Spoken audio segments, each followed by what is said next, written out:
Hello. I come to you from a unseasonably chilly day in Chicago, where for some reason our heaters have been turned off completely. That's pretty normal actually.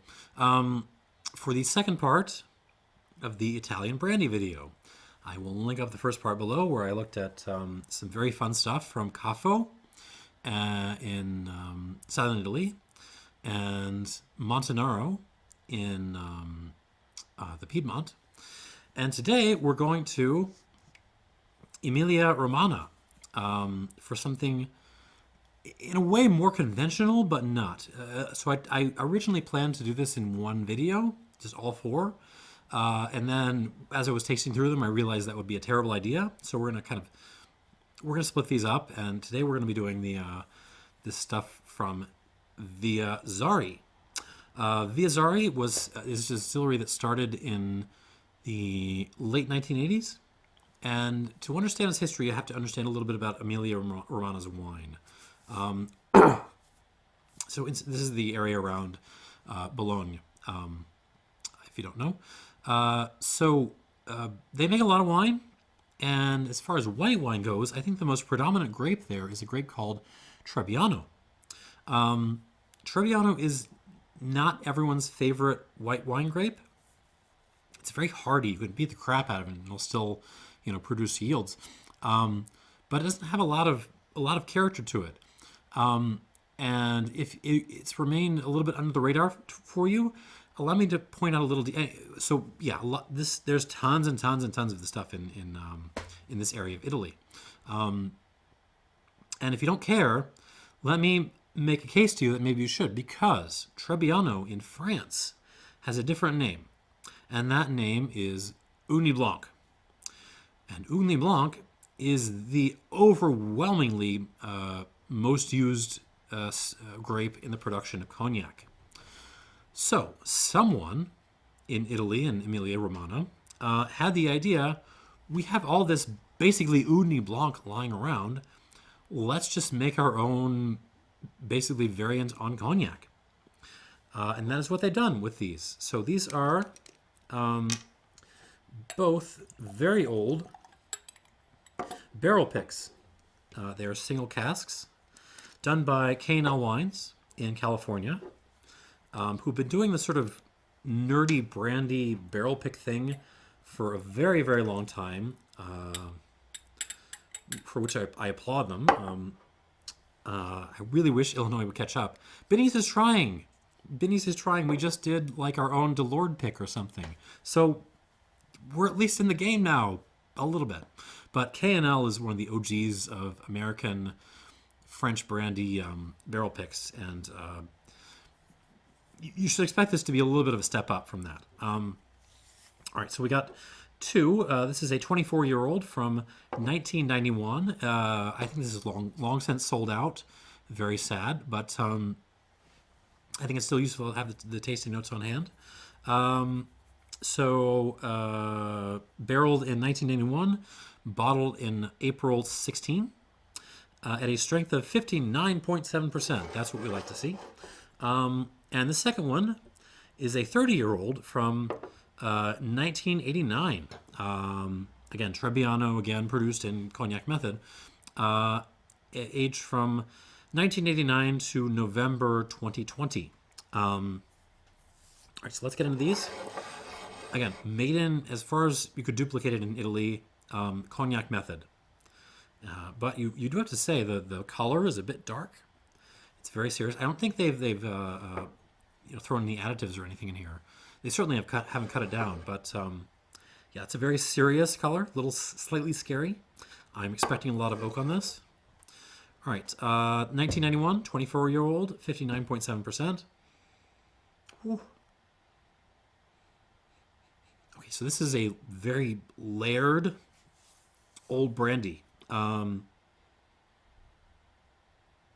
mean, that's what it smells like, and that's what it is. Lots of dried fruit, as you would expect. So prunes, apricots, cherries, raisins, that kind of stuff. Even a little like candied ginger in there for fun. Topped with brown sugar, and then you're gonna kind of like take your your chef's torch and kind of toast all that dried fruit and sugar up a little bit. Some spices too. There's a lot of cinnamon stick in this. Some clove. It's very oaky and kind of very desserty on the nose and just very oaky. Let's go back to very oaky.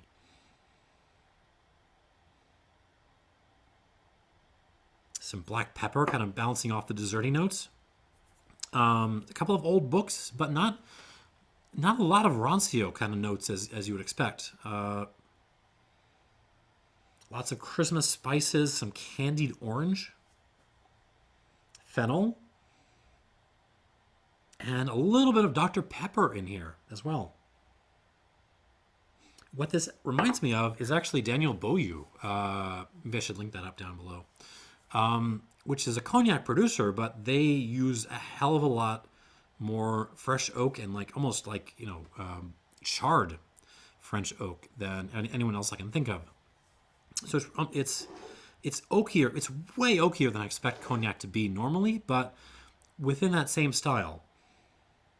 Because the aromatics are actually surprisingly delicate on this. There's a little bit of, it's not quite floral. It's almost like, I don't know, like fruity floral? Like if the burned prunes had made themselves into a flower, that kind of thing? I don't know, something like that. It doesn't smell like Armagnac, but it does smell like woody, like an Armagnac. On the palate of this,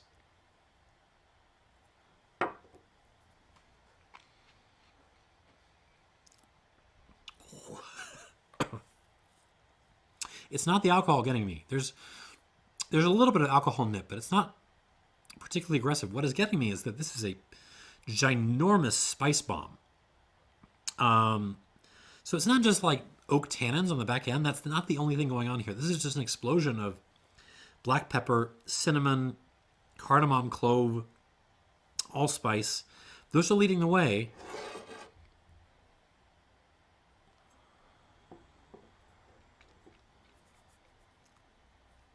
Oh.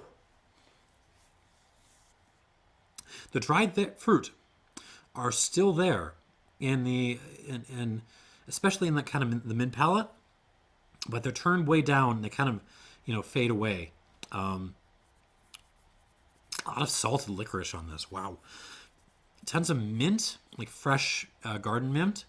And lots of tannins and ash on the back end. But it's not, even the tannins and the ash are not sort of overwhelming just the spiciness of this. It feels like a spice cabinet exploded in my mouth. And I'm kind of enjoying it.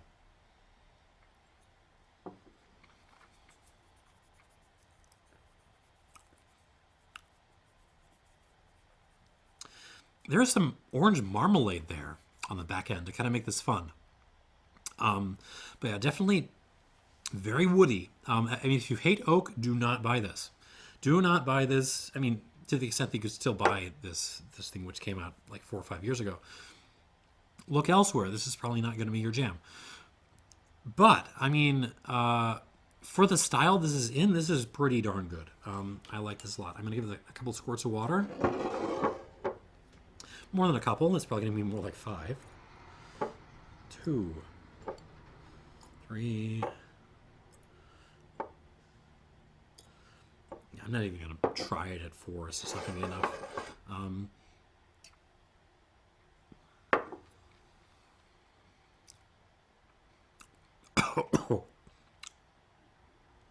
So 5 squirts tames the alcohol. It does not tame the other aspects of this whatsoever.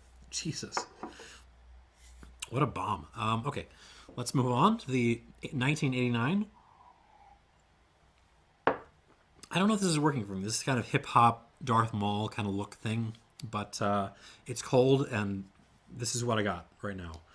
All right. Viazari, single cask Italian brandy, 1989, 30-year-old. K&L Wines Pick. 53% alcohol.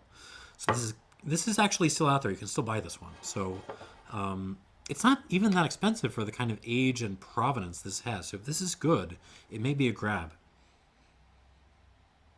Oof. It's not as expressive as a nose. It's darker. It's deeper. Some burned apricots. So you're just going to take your dried apricots from before that were on the 24-year-old. You're going to take those, and instead of just like toasting them up, you're going to actually like just set them on fire for a little bit. You can watch and have some fun. Maybe talk with your friends. Then pull them out, and then you're going to smell your apricot ash. That's kind of what this is doing. Black pepper, some fresh peppermint again. Fennel, cinnamon, cardamom.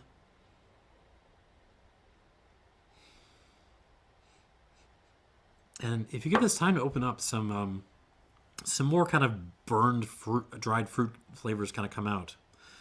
So imagine you got together some dried orange and dried prunes and some figs and kind of, even like dried nectarine, and you just kind of set all of that on fire and then nosed it.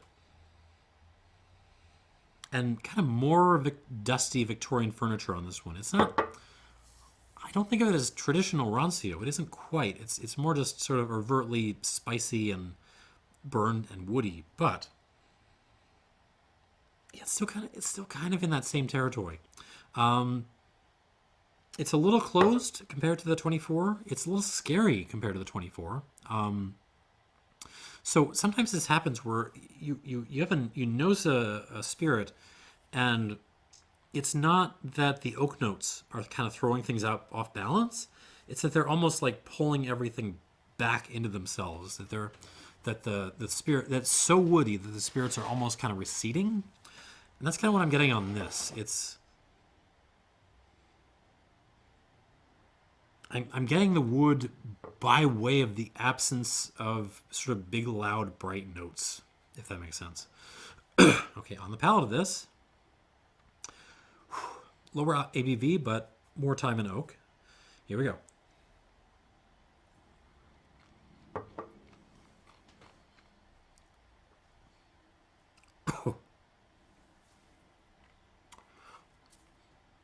Okay. Okay, also a spice bomb. So you're getting lots of black pepper, lots of cinnamon, that kind of, Christmas spices, that kind of thing. There's also a little bit of a Turkish coffee note in there. Actually, I'm surprised I wasn't getting more coffee on the first one, but on the palate of this, it's definitely showing up. It's woodier, but it actually feels more delicate in the mouth. And there was a delicacy to this one, too.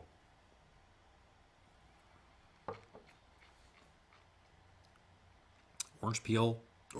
Oh.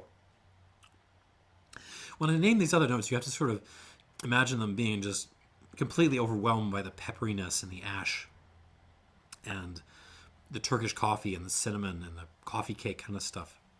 So yeah, there's a little bit of orange peel in the back, a little bit of toothpaste, a little bit of AIM toothpaste, which is kind of my go-to. My wife likes to buy the other stuff, but I like AIM for some reason. Please don't complain. Just a lot of wood. There's a lot of wood on this.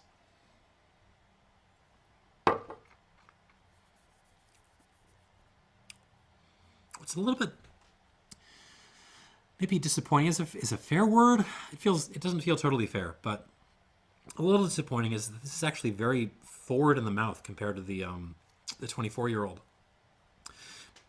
It's a little closed. What I mean by forward in the mouth is the finish is very extended. It lasts forever. But the actual flavors going on, they do not kind of go past my molars. They are not kind of covering up my whole mouth in the way I would expect. So yeah, it comes across a little bit closed. So we are going to try to fix that with water. And we'll come back to it. 1, 2, 3. Maybe that's enough.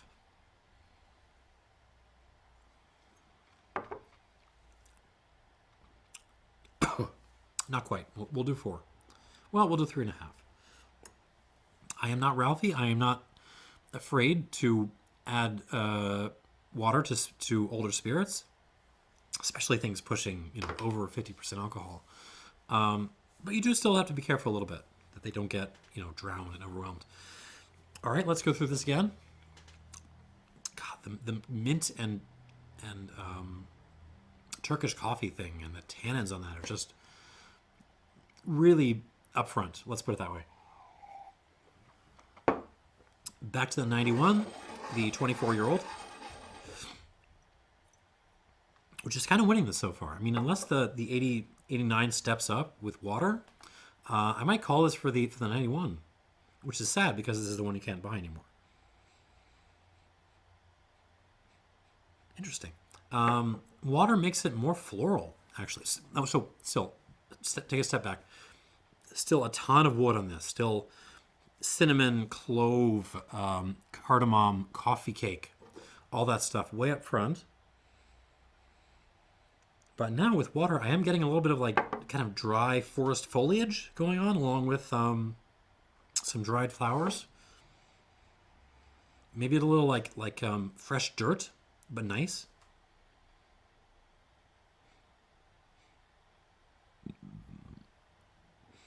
A little chai latte going on, but really good chai latte, and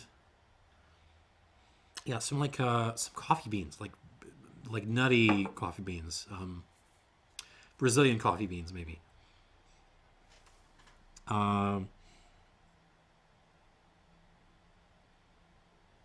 And actually a hair bit of like really dark chocolate too, like 99% dark chocolate, that kind of thing.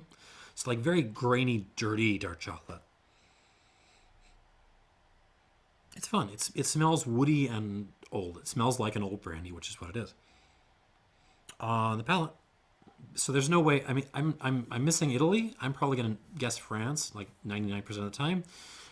But I am guessing old brandy if I get this in a blind. On the palate.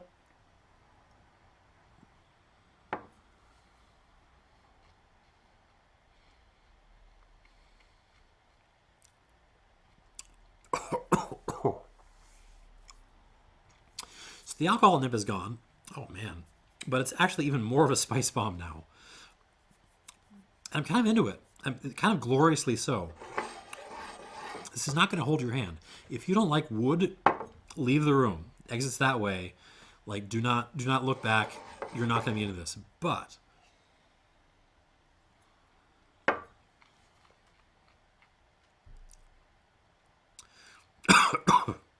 if you like, it's woody and aggressive, and that's going to turn a lot of people off. But you pay more attention to this, it's still hitting, all those important points. There's still like that delicate floral touch.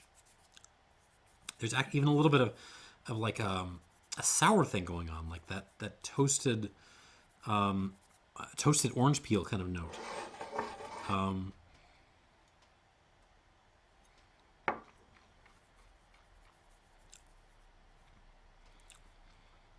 It's a sort of, it's a bomb, but it's three-dimensional, if I could put it that way. Yeah, all the same stuff from before.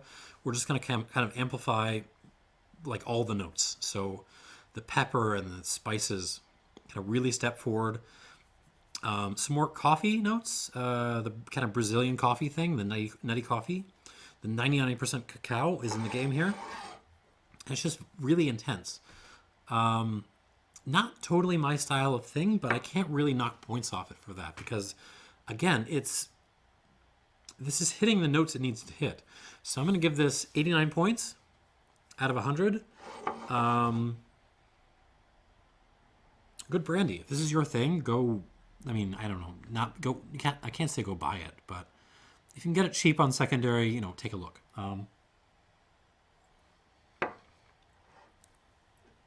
Yeah, 89 points, well earned. Let's go back to the 30-year-old.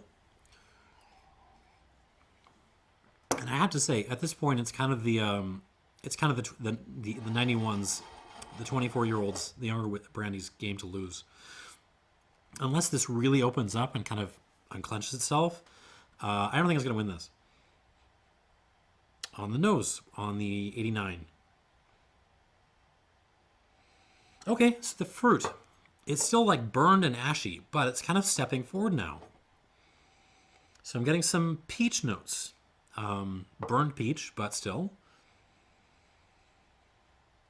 and a tin of mixed Virginia tobacco, which is nice. I always like to see tobacco show up in these things.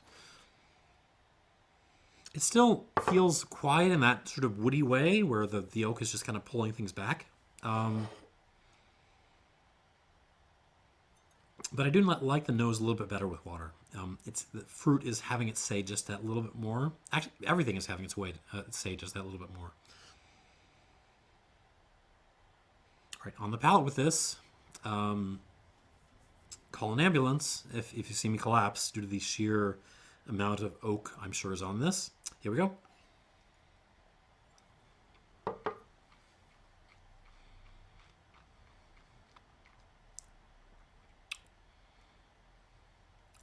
Ooh. That does improve, actually. Not enough to beat the 91, but it does improve.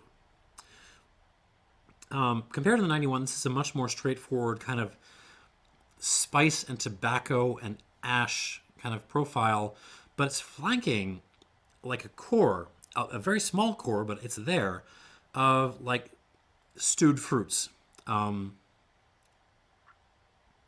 the finish improves, and the mouthfeel improves. This is now dominating my entire mouth instead of just back to my molars.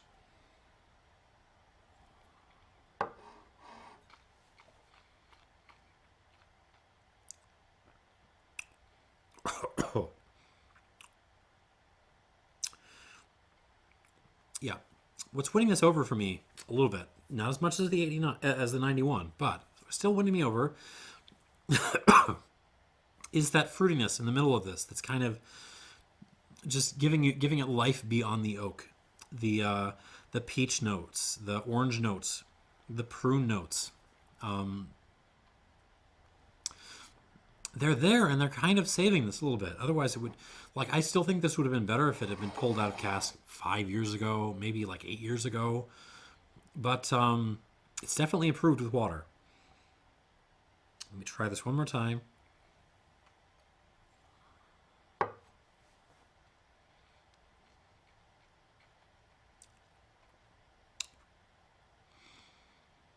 Even as is, which is a little bit too much, too oaky, too much in general, too spicy, too oaky. It's grippy, it's aggressive, but it's balanced. In fact, it reminds me a little bit of the Appleton Hearts that I just reviewed a little while ago. Except it's in that, this could have been pulled out of cask and been better. I think I do like this better though. I really do. It doesn't have the sort of rose petal jam thing that I was digging so much on those, but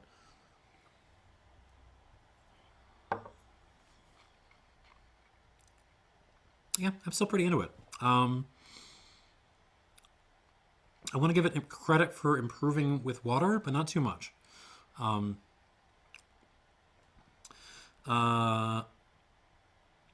Let's give this an 87 plus out of 100. Not bad. For the price K&L is asking for it, I don't really think it's worth it. I personally don't. That being said, if you are an oak maniac, if having dry oak tannins rip your mouth apart is your idea of fun, this is absolutely worth their asking price. Not for me. I do prefer the 91, which I gave a 89 versus 87. But for someone out there, that's kind of all I got. I hope K&L does more of these. I really do, because they're good. And they're interesting. They're very cognac-like, which is how they've been designed to be, but there's enough difference. It's not just the extra oak, but the way the spiciness is delivered, which I haven't really encountered before. So anyways, I'm going to stop there. 89 for the 91. That's a little weird. 87 plus for the 89. And that's kind of all I got. Thanks for watching. And be on the lookout for Italy as far as brandies go. They're kind of forgotten, obviously, but the stuff coming out of there can back it up. They got it. Thanks for watching, and cheers.